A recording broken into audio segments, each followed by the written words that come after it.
Well, not only are New Jersey drivers now getting hit with the congestion pricing toll, but they are also facing an increase at Port Authority tunnels and bridges. That's right. Good day's Briella Tomassetti. She is live in Fort Lee, New Jersey with reaction to the extra expenses. Briella, I'm sure it is not welcoming news for many.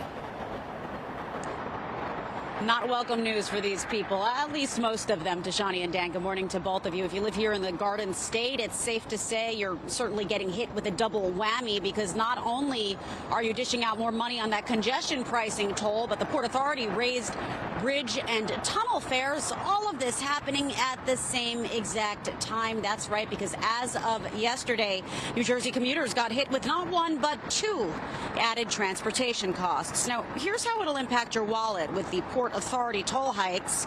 Easy Pass drivers will pay 68 cents more to drive through the Lincoln and Holland tunnels, raising prices during peak hours from $15.38 to $16.06 and during off-peak hours from $13.38 to $14.06. As part of the MTA's congestion pricing plan, New Jersey drivers will also be charged that $9 daytime fee to cross into Manhattan through those tunnels. They will get a $3 credit, capping their total between $20.06 and $22.06, depending on when exactly they drive in. Another thing to note, if you're driving toward the city via the Goethals, Bayonne, Outer Bridge Crossing, or the GW, any of those Hudson River crossings, you don't get a discount, even if you end up in the congestion zone during your trip.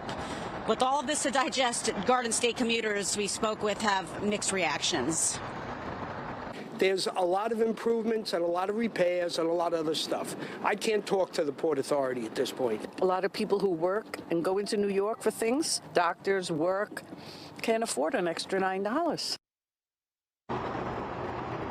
Local elected officials here in New Jersey have repeatedly called on the courts to slam the brakes on congestion pricing, but on Friday, the Garden State's request for a temporary restraining order was shot down, allowing the MTA to forge ahead.